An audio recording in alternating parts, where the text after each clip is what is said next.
Welcome to the Farming on Purpose podcast.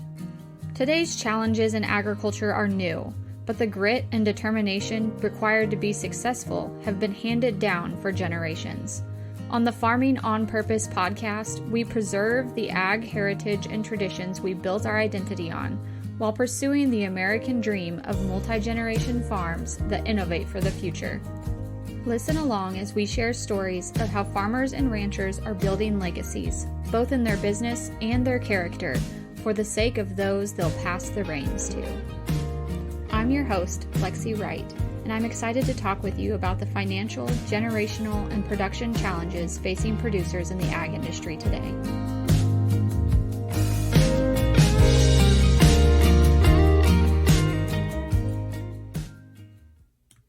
This podcast is brought to you by Back Pocket Social Marketing. And yes, this is Lexi here. This podcast has been a real passion project for me. All the time that goes into interviewing guests, editing, and producing the show is sponsored by my freelance marketing agency. We specialize in website design, social media advertising, content creation and management, and email marketing.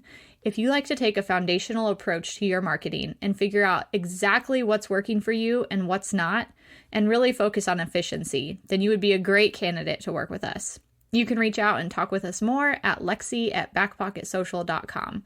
We would love to help you solve your marketing challenges. Welcome back to Farming on Purpose. I am so excited to have Jesse here with me today. Jesse was born and raised as a farmer's daughter and is now married to a rancher and raising their 3 kids on the family ranch in northern Montana. When she's not chasing kids or supporting her husband on the ranch, she's working as the executive administrator for the Montana Angus Association and publishing the Montana Angus News, as well as lots of other things. I know that's not the only things that you're working on behind the scenes, Jesse. So tell us a little bit more about you, what you're up to, and a little bit more about your ag background. Alrighty. Thank you, Lexi. I'm really excited to be here today. I always just really look forward to those times when I get to talk to other ag moms who have many irons in the fire. So, thanks for having me on. I guess I will start with a little bit of my background. Like you said, I was born on a farm in northern Montana. I've been in ag my whole life. Growing up, I didn't have too much to do with like the farming side of our production. But I really enjoyed the sheep and the cattle on the farm. And so I never really considered, a career outside of ag or anything else because I just loved it. I love the people. I love the lifestyle. I wanted to marry a rancher someday. Spoiler alert, it happened. So just really fortunate about that. But so after high school, I went to college in Bozeman for a degree in animal science. And after there, I headed home back up to where the farm was. And I moved in with my now husband, who is a rancher, and we don't live very far from where I grew up. It's about 30 miles or so. So that's really nice to be in the same general area. But my husband strictly just runs cattle. It's a cow-calf operation. It's been in his family for 5 generations. We are raising the 6th generation. So, a very deep history in raising cattle in the area called the Sweetgrass Hills. It's known for, lush grass and just wide open spaces. And that's where we're raising our 3 kids. I have a 5-year-old Clementine, a 2-year-old Adriana, and a almost 1-year-old Chisholm. So we keep pretty busy around here. Just chasing those 3 around, but on the ranch as well. We raise Black Angus, and it's a commercial operation. And then, we put up our own hay. And I know it differs from operation to operation, but we do most of our cattle work on horseback because the terrain around us is so rough and rugged. So, that plays into everything too. And then on me personally, I am executive administrator for the Montana Angus Association. I've been with them for 5 years now. And with that comes publishing Montana Angus News, which I'm working on right now. And and then because I'm multi-passionate and just love to always have a project going, I love gardening, I love baking, I love pretty much doing anything around the homestead, sewing, canning, all the things. So on top of that, I have the page on Instagram called Beyond the Fence Lines, and I just started that business. It is a baby. It's just a baby business, and it's hard to find the time to put into it right now just because of the season I'm in. I know you get this. You have 4 little kids. So I'm just going slow with that and building that community and building that business. And so, yeah, that's me. That's what I got going on. Well, that is awesome. Thank you so much for the behind the scenes take, Jesse. I love getting to see all of your different passions and hobbies in your Instagram stories. The Sweetgrass Hills, is that right? Yep. Yeah. Truly lush, beautiful, exactly as you described. I love when you show like the different wildflowers and stuff that you guys are getting to enjoy this summer there. It's beautiful. Thank you. Yes. I like to say I live for June around here, May and June, because, sometimes it's like 8 months out of the year when we have snow on the ground, and winters can be very harsh in northern Montana and very long, very isolating. We are 40 miles from the closest town. So very limited on contact a lot during the winter, but let me tell you, May and June usually deliver on the scenery aspect around here. So that makes it all worth it, right? Yeah, for sure. Well, you clearly have a lot of things going on, many irons in the fire, as you described it. Let's jump in on the ranch. So your husband is doing cow-calf. Was the operation you grew up on cow-calf or more diverse, or what did you guys what that looked like from where you came from to where you are now? Okay, so the farm I grew up on, I like to call it a franch because it was a farm and ranch. I'm stealing that term. That's perfect. I really like that, and I like to combine words, so it's a franch. But yeah, so it's a small grain operation. Wheat, barley, canola, peas, lentils, hay, and my dad and my uncle and my brother pretty much are on the farm, and then on top of that, they have a cow-calf operation. And throughout my childhood, we had different animals around. Like at one point, my dad had a couple hundred pigs that he was, raising. And so I got hands-on experience with that. I was in 4-H 10 years. So I had, a pig for several years. And I used to go up to the pig barn and help him process the piglets and all that stuff like that. But, and my mom also has sheep. She used to have a much larger flock, but now it's quite smaller. So, I had experience in raising sheep, and that's mostly where it started, was in the sheep barn because, sheep aren't as intimidating as cattle when you're a kid. But as I grew older, I just really love the cattle, and my sister kind of liked the sheep. So we just, as a kid, we spent time outside all the time. We helped with the animals. We tagged along in the fields, and that's kind of how we grew up. And then moving from that kind of operation to this kind of operation, yes, I understood what the lifestyle was like. Okay. I knew there would be busy seasons. I knew, how to help out in, whatever way I could. There were some differences, obviously. I feel like every family works cattle different. So, I had to, learn how to work cattle the way my husband likes to work cattle, which is fine. I feel like there's always a transition period there. And usually it's just him and I working the cows together now. And we've come a long way, since the beginning. We've been at this 10 years now. So that's been kind of fun to see the progression there, and just how well we work together now compared to how it used to be.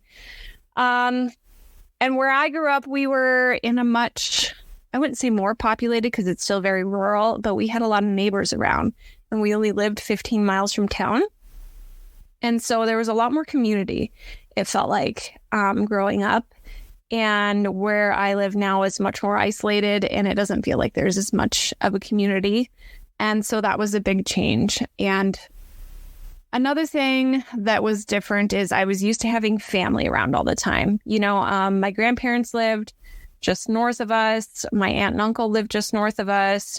Usually there's people in and out of the house all day, just family around all the time. And it's not like that here. I fully intended on moving.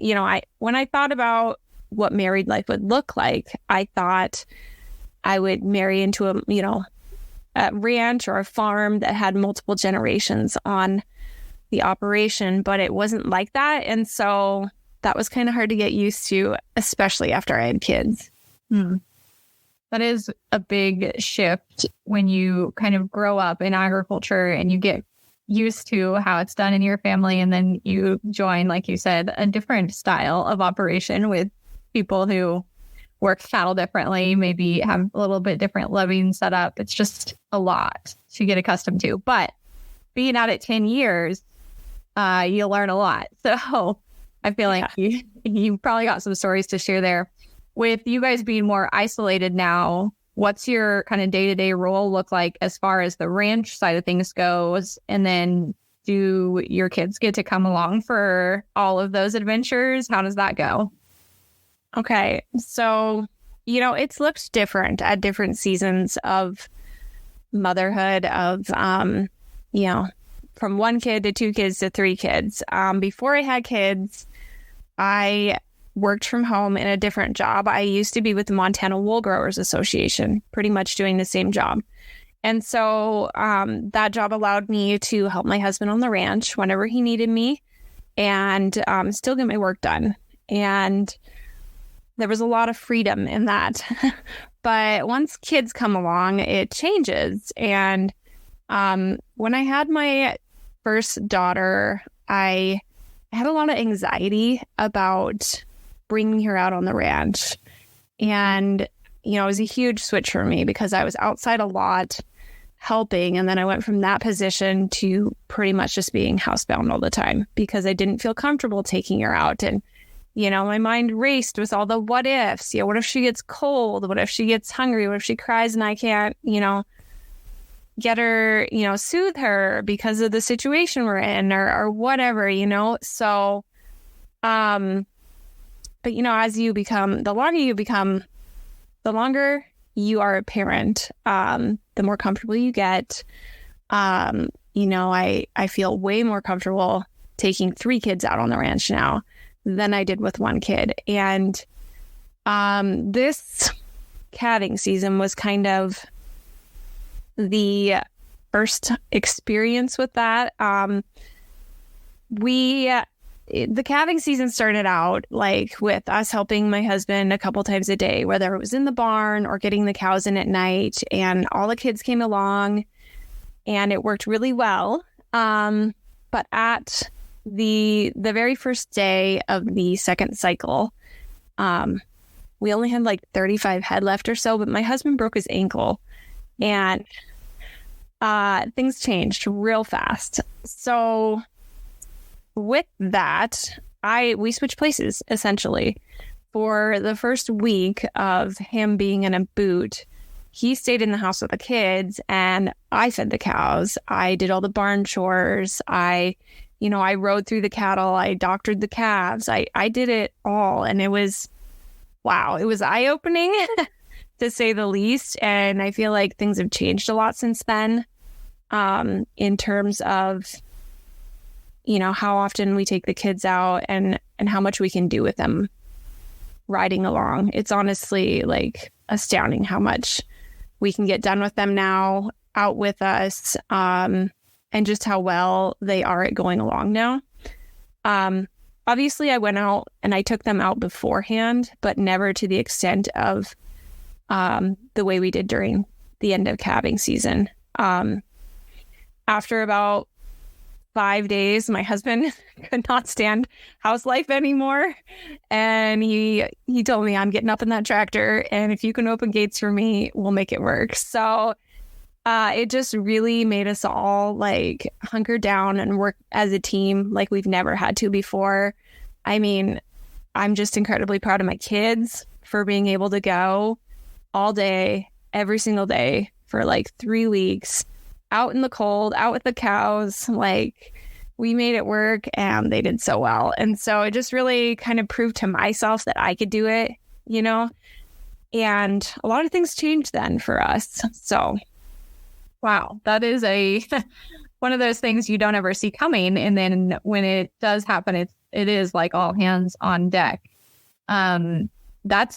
I can only imagine what your mental state was during that time, especially like the first couple of days where you're like, oh my gosh, is this going to work? Or are we going to have, like, what's this going to look like when you're the person that's responsible for the household and the kids, and just any changes to routine there, I feel like are huge. So that is crazy to have gone through that. So now that you are bringing the kids along a little bit more after that experience, what are some of the things that you learned to either let go of to make that possible, or that you learned as maybe like hacks to make it more able to be done? Okay. Yes. So obviously calving season, this happened during winter. So all the winter clothes, right? You saying all the winter clothes gives me like, oh gosh, it's not like work to get kids out the door in all the winter gear. Hats, gloves, boots, snowsuits. I can't do any of it themselves. No. Yeah, I learned that because generally we would go straight from the house to like the side by side, and that's where they would stay for a good portion of the day with us, usually with me driving the side by side. My husband is usually in the tractor. So yeah, I wouldn't even get them dressed in their winter clothes. I would put all the winter clothes and toys in a basket, and the basket came with us everywhere. So that was kind of handy. It's a lot better than a bag. I feel like bags are, flimsy. You can't see into them. You're digging through them all the time. But a basket fit perfectly on the floor. It held everything. It held the snacks, the waters, anything we could possibly need. So get a basket if you're going to take your kids out. Really? Bring all the snacks too, okay? I think the biggest lesson in all of it was just that it's okay to go slow and to involve them. My oldest daughter's 5. The younger one is 2, and they just love help pulling strings. They love getting out every time we had to cut strings on a bale and helping pull the strings, or just like walking around where we were playing, doing snow angels, whatever. So just, even though it took longer and we had to go slower, it worked better for everyone. And I think it's just a huge, huge testament to like slowing down, and just realizing it's going to go a little bit slower when you have littles in tow. So yeah, absolutely. I feel like time is something that most people in ag feel like they're short on. There's always more work to be done, Do you know how long or how much longer it took when you brought the kids along versus not? Was it like a huge significant difference, or? Usually my husband would leave, 8:30 in the morning to go out and feed cows, and he'd be done by noon to come in for lunch. And so with the kids, obviously it took a little longer to get out in the morning. We were usually out by 9, and then probably didn't get back in for lunch until like 1 or 2 some days, most days actually. It was kind of funny. We'd, look at the clock and we'd be like, oh, we were really fast today, but it's still 2:00, So, but I brought lots of snacks along, and that helps. And, the kids were really great in making that change. And I think as long as they're having fun, as long as you're having fun, they're having fun. The time doesn't really matter. I mean, you get lunch when you get lunch. So Right. some days things happen and you really can't, you can't plan on that stuff. Like we need to catch a calf that's sick. And the best time to do that is on the feed ground in the morning. And so that adds a little bit of time to each day. But yeah, we made it work. So Yeah. Did that make you personally, your days a lot longer because you were out helping with things and had the kids instead of being in the house doing meal prep or work or whatever? yeah, for sure. Especially in like the first week, because my husband, God bless him, he does not cook. He tries, but he can cook like popcorn and toast.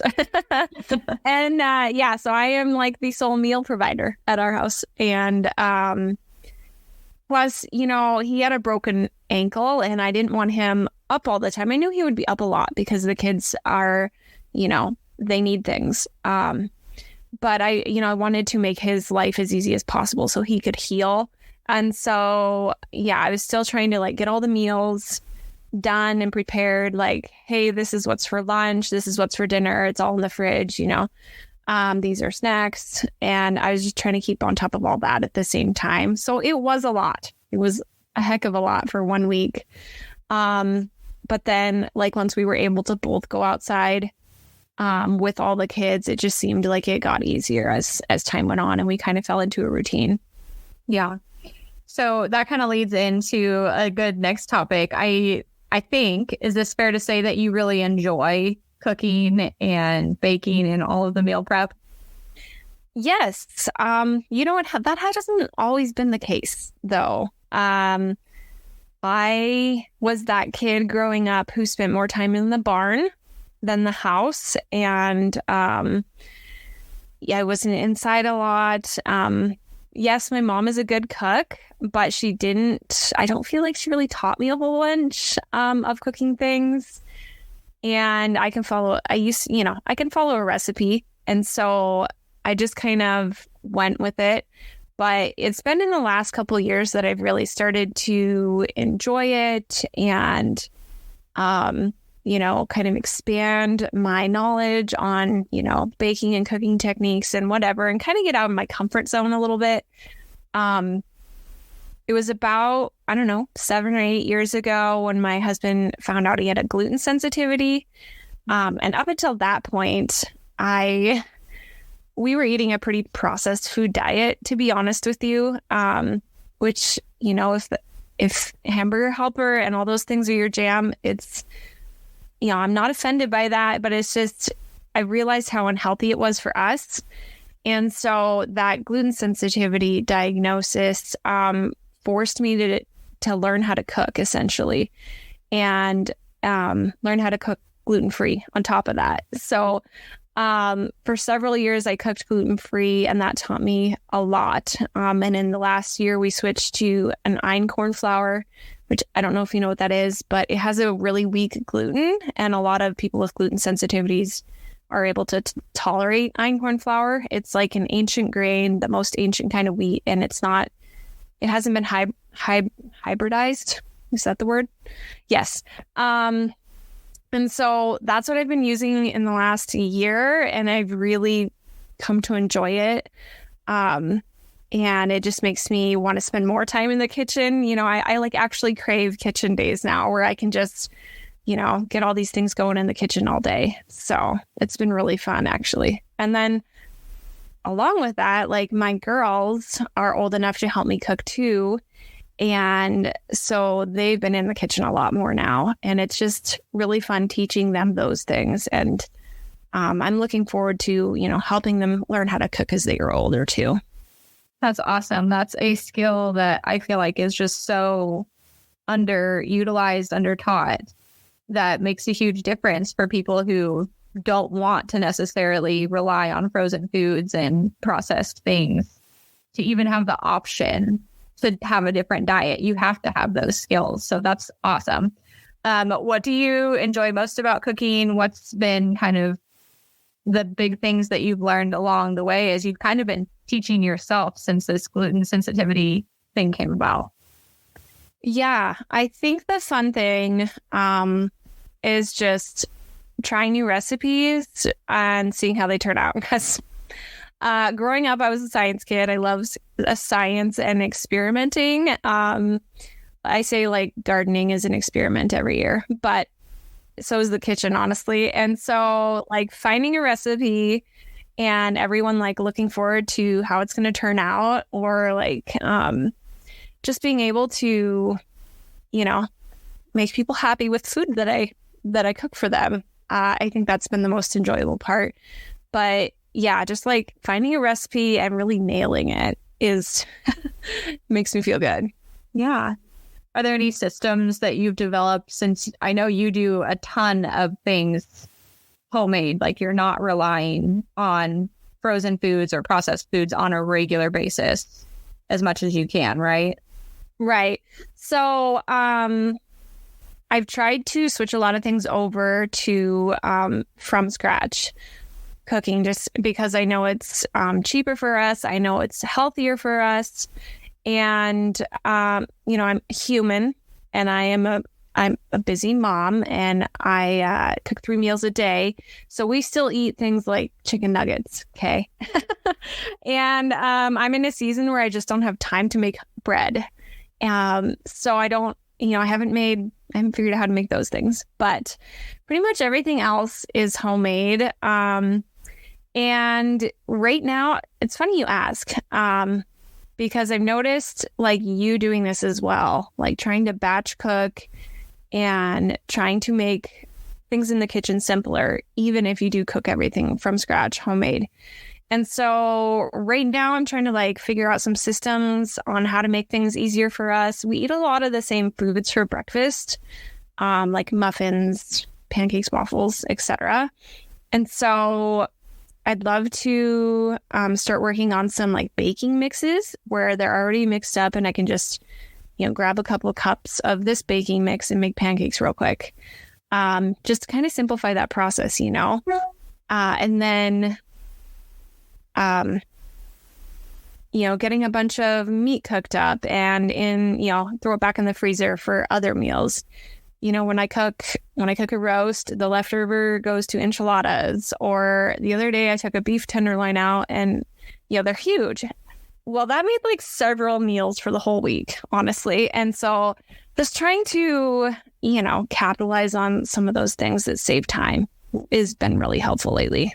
Absolutely. Well, you'll have to tell me when you start doing some of the baking mixes, because that's been a big one I've been wanting to work on as well. And it's just like, it would make such an impact for us on things that we could reduce buying from the store. But it's also one of those things that it's like always the last thing that you get to. Because it still takes time to like figure out, you know, what baking mix you want to use and if it's going to work and stuff like that. So yeah, I know what you mean. Like in the long run, this will help, but it's going to take a little time and effort up front, which is fine. Yeah, absolutely. Well, I love hearing all of the different hacks that you're learning and figuring out as you try new recipes. I sometimes get a little bit of like, I don't know what the right word is, but I get fearful of trying new recipes because I have such picky eaters in my family that I'm like, I want to try something new, but nobody except me is going to eat it. They're going to take one look at it and be like, no, thank you. Do you have anybody in your house that is like less willing to try new foods, or maybe has gotten super used to a store-bought version of something that you've tried to replicate? For sure. Children. Okay. And on top of that, my oldest has a legume allergy. So that would be peanuts, chickpeas, lentils, green peas, beans, stuff like that. So, yeah, I'd say the children are the pickiest by far. My husband usually humors me and will eat whatever I put in front of him.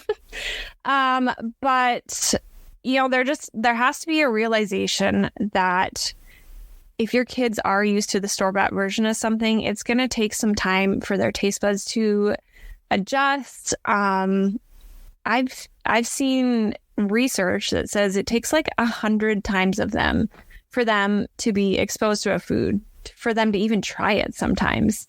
So, I mean, it's just, having those expectations of, well, they might not like it, but usually they will try a bite, which is all I ask is for them to try it before they decide they don't like it. And I've also had success with like, if I make a casserole that's new, a lot of times I will separate out the ingredients and put it on their plate like that.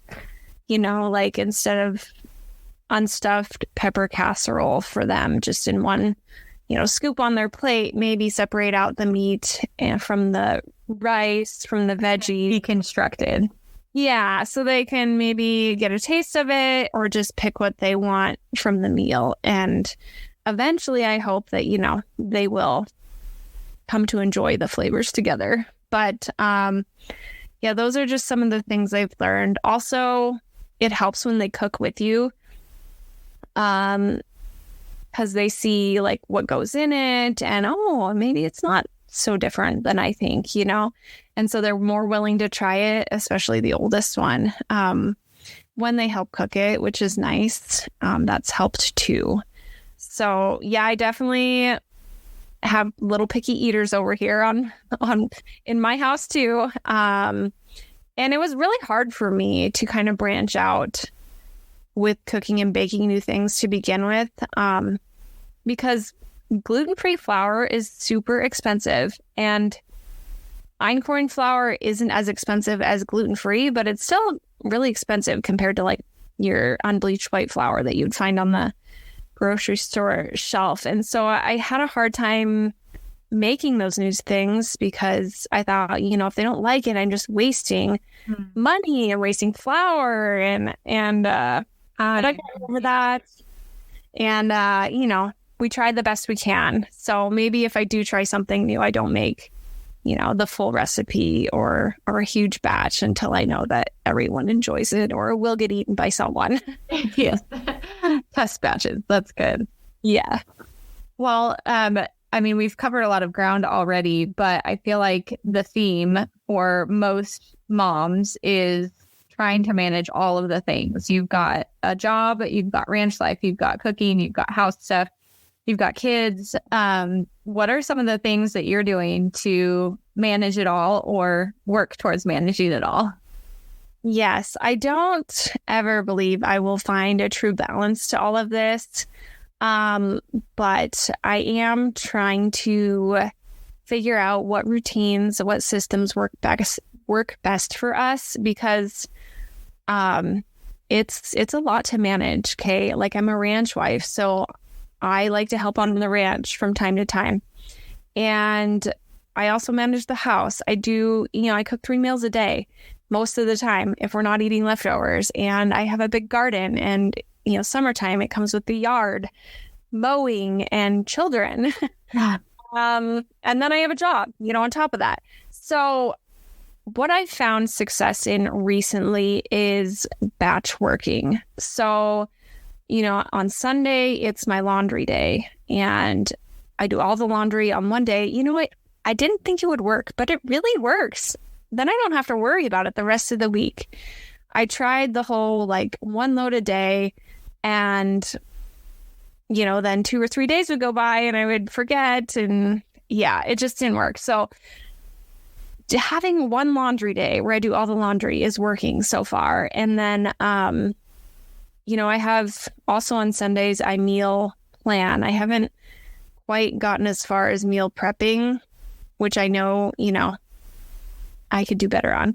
But just having a plan for the week as far as meals, I don't think people realize the amount of stress that takes off of you. Mm-hmm. Just knowing like what to expect for the day, or having an idea, like it's not 4 o'clock, 5 o'clock, and I'm like, oh, what am I going to make for dinner? Yeah. You already know, you're already prepared. The meat is defrosting in the fridge, and it takes so much stress off my life, honestly, just to have a meal plan for the week. So I have a laundry day. I have a day where I meal plan. I have a cleaning day, which I, just do all the cleaning in one day. Then I have a work day. Usually I don't do anything else in the house except try and work. And then, I have activities for the kids, or they can go to a babysitter or whatever. And because it's summertime, I have like a yard day or a garden day where we just spend pretty much all day outside mowing and doing stuff in the garden. And the kids love it because they can just hang out and do whatever outside as long as they can see me, hear me. So that's kind of a fun day for them too. But yes, batching things is just really working well in my life right now, instead of trying to like time block and be like, okay, for 2 hours, I'm going to do work. And then for another 2 hours, I'm going to clean. It's just a lot of directions to go in all day. Mm-hmm. And so just by focusing on one thing, like a theme for the day, it's really been taking a lot of stress out of it for me. I know what to expect. And then, yeah, if we do go out and help on the ranch, that's just like an added bonus. And yeah, that's what's working right now, or at least we're trying. Yeah. Well, you always got to keep trying new things and see what works best, especially as the seasons of life change. I love the concept of batching things. So that's really cool. You're doing that. And then the themed days is something that I have not thought about, like the whole day being dedicated towards one type of activity. That's something I feel like I should try out. That sounds really like directional of this is the goal of the day, the most important thing. Yeah, well, let me know if you try it out, if it works for you, because I know like we lead very similar lives. Like I've been watching you a lot on Instagram lately, and you do a lot of home cooking too, and you have a business of your own, and you have 4 small children, and you're also a farm wife. And so, I mean, we lead very similar lives. And so if you find success in it, let me know, because I hope you do. Yeah, absolutely. I do absolutely feel like we are very kindred spirits in what the kind of things that we're working on right now. Tell me more about the baby business and what's going on there, what your kind of dreams and goals are as you keep making progress on it. Sure. Yeah. Okay. So my business is called Beyond the Fence Lines, and it started just as a place for rural women to connect and share their stories. That was the initial direction I was headed in, and I still would like to share stories for rural women written by rural women, because I feel like it just brings people together. It makes us feel like we're not alone in our situations. We live a very unique lifestyle. Like, it's one thing to be a mom, but or like a wife, but it's like a whole nother added thing to be a farm or ranch mom or a farm or ranch wife. We literally live where we work and work where we live. And there's so much freedom to that schedule and that lifestyle, but it is also like so hard at times. And many of us live isolated. And so I just wanted to, bring women who were like me together so we could lean on each other, so we could help one another out, so we could just be there for each other. And I just think there's just so much power in having like-minded women around you. So that was like the initial thing there. And recently I've been working on a membership that people can join. And the components of the membership are personal development, education, and connection. Because those are the 3 things that have really helped me in my journey in the last 10 years as a ranch wife. So I'm working on that right now. And then honestly, in the future, I would love to offer more kind of events to connect rural women. I don't know what that's going to look like yet, so stay tuned on that. So cool. Well, I love the vision that you have behind it. I think it's so important because, like you said, a lot of us are very isolated and kind of just tackling things on our own, whether we want to or not. That's kind of how it just happens to work out. So I'm so glad that that's something you're working on and that you're passionate about, and kind of just bringing women together with these stories. I know I've seen a few of them that you kind of put together, or that women in your community have put together, and they are so powerful. just to see what other women who lead similar lives are going through that we may be doing as well and just don't want to admit or don't have anyone that we feel comfortable talking about it with. Yeah, for sure. Like, it's stories like that that kind of struck a chord with me, especially in those early days as a first-time mom. Like, I felt so alone in what I was feeling. And like I told you before, like, I had a lot of anxiety about just taking my daughter anywhere. And, it's literally life-changing when you have children and there's no way you can prepare for it. And so I stumbled across a website that had a lot of like really heartfelt stories about the experiences of motherhood, good and hard. And I was just thinking to myself, like, wow, wouldn't it be great if there was something like this for women in ag or, rural women? Because I can't, I don't have the experience of suburb life or, school drop off or pickup. Like, those kind of things didn't speak to me, but I know a lot of the emotions did. And so just the emotions behind things. And, a lot of the times we feel alone and we don't feel like talking to anyone because we are fearful of what people will think. One of my favorite quotes, and I can't remember who it's by, is what's universal is often personal, or what's personal is often universal. Okay. And so chances are, if you're going through something, someone else has gone through it too. And it just helps to talk to someone else, to know that you're not alone in those situations. Absolutely. It's kind of like chicken soup for the rural woman's soul that I think of when I read some of them. But oh my God, I love that. But yeah, it's amazing that you are putting that together and creating those resources for women, even if it's slow going because you have so much else on your plate. I think we all just have to kind of accept at this stage in life that we're in. Everything that you do outside of like the day-to-day stuff that you have to do is going to be slow because there's such small pockets of time that you get to work on it, unfortunately, even though it probably takes up a lot of your brainwaves.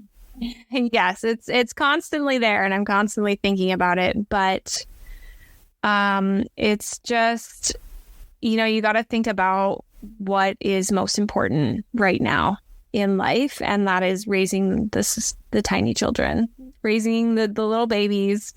And I can work on my other things within the margins of motherhood, but keeping in mind that being a mother is the most important thing and that the other things will fall into place eventually too. So, yep, it's okay to go slow.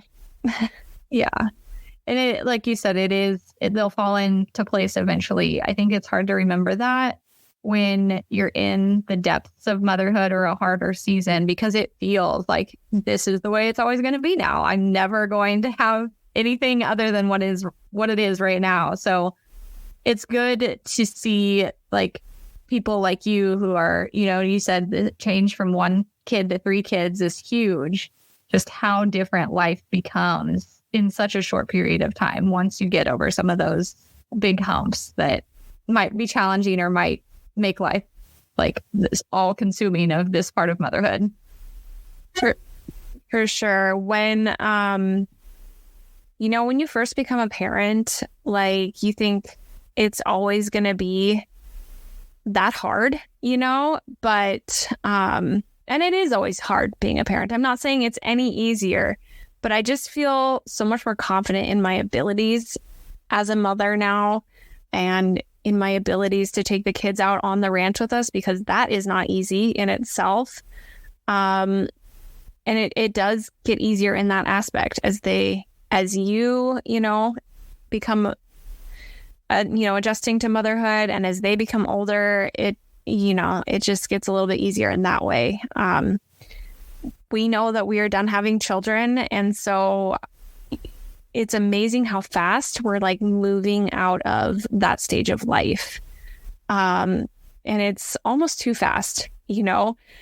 My son will be 1-year-old next month, and it's just like every day I look at him and I can't believe he's already this old, and that the year went by so fast, and that we're never going to have a newborn again. And so I spent a lot of time just adjusting to those feelings. So absolutely. We're at the same exact place where my she turned 2 this spring is our last, and the amount of freedom that I've had this summer that I like have just never experienced before, where you can like, oh, I can go outside and the kids will be okay inside for like 30 minutes. Like, I don't have to stress about running back inside to make sure nobody's bawling or anything like that. Yeah. I mean, I think we just forget what freedom feels like a little bit, or they need so much attention and care in those first few years of life. When they start getting some of that independence, it's like you're getting your independence too. Yeah. And it feels really good. I'm going to be honest with you, but at the same time, it's bittersweet too, because they're growing up. Yeah. They're not babies forever. Well, I just want to thank you so much for coming on today and sharing your insight and what your day-to-day life looks like, and kind of opening up to this audience about that. It's been such a joy to talk to you. Can you tell everybody where they can find more from you and where they can learn more about what you're doing? Sure. Yes. And thank you again for having me come on here. Anytime I can encourage anyone else who's like in my same situation, I'm going to say yes to that. So that being said, you can find me on Instagram at beyond.the.fencelines. And I'm sure you'll link this in the show notes, but I do have a website, and it's www.beyondthefencelines.com. So those are the 2 places I like to hang out mostly. And yeah, I'm looking forward to everything that I hope Beyond the Fence Lines will become. And you just need to, adjust my expectations about how long it's going to take to get there. That's a constant thing, right? Well, if you enjoy this podcast, please give Jesse a follow, because I know you will enjoy the content that she puts out. It is right along the same vein and the same line as what we do here. So thank you again, Jesse, for coming on today. And I hope everybody enjoyed this episode.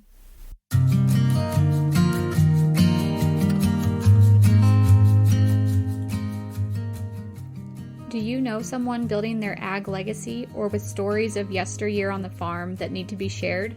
Please let us know, or help them apply to be a guest on the show at farmingonpurpose.com/guest. If you've enjoyed spending time with us today, please take a moment to review the show on Apple Podcasts or give us a share on social media.